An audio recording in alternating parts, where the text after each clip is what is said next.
Hello, my name is Daniel Landaverde from Northeast Texas Community College, and I will be presenting my poster, The Tag Maneuver by the East India Company on the Political and Economic Structure of the United States.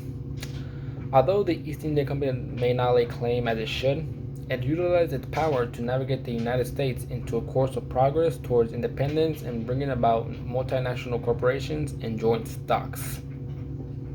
So, what exactly is the tag maneuver? The tag maneuver was used by ships to steer towards a desired location. Likewise, the East India Company used its influence to steer many countries into its desired path, including the United States. However, what exactly is the British East India Company?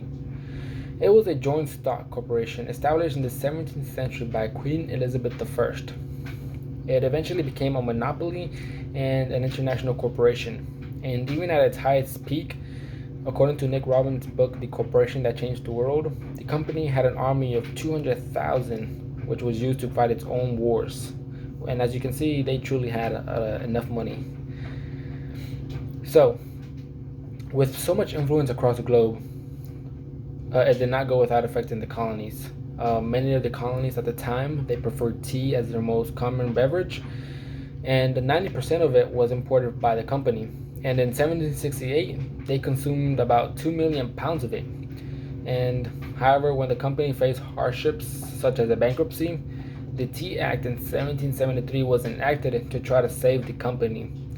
This, however, created a monopoly on tea, which did not sit very well with the colonists and sparked patriotism. This resulted in the Boston Tea Party in 1773 and was something that many people, including John Adams, revered as a monster and a danger to the colonists' freedom. And it also united the colonists against a common enemy. The East India Company, however, did not let this go so easily, and in 1774 they enacted the Boston Port Act, which called for a payback of $1 million for the throwing of that tea and the closing of the ports. This created even more tensions between the colonists and the company and led to a battle on April 1775 at Lexington in Concord. And as we know it today, the beginning of the Revolutionary War. This resulted in the independence of the colonists and thus the legacy of the United States. However, other than our patriotism, something that was introduced by the company was our multinationalism and joint stocks.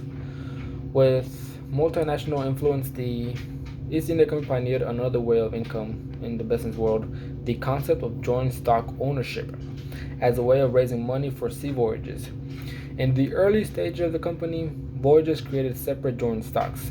However, by the mid-17th century, the company altered this to a continuous unlimited investment. The joint stock corporation allowed a group of private investors to invest in voyages or companies at their own risk in return for the company's profits. These stocks usually had unlimited liability, which placed all debts accumulated by the company to fall within the shareholders. This concept allowed for a massive amounts of capital needed for voyages, and the company was so successful that they even brought back 155% of the returns, and was something that really helped the economy of the British, as the debts did not fall back onto the crown or anybody else but the shareholders. Likewise, the United States does the same today. The New York Stock Exchange is almost a perfect example of this.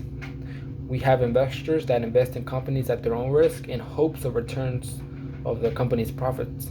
Such corporations include Coca-Cola and Apple that operate across the globe, concepts both taken by the corporation.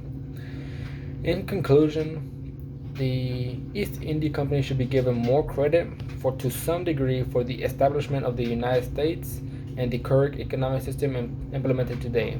The system that the company sailed the course of the United States is a reliable and adoptable path that has created true changes across the globe and of course only within the United States.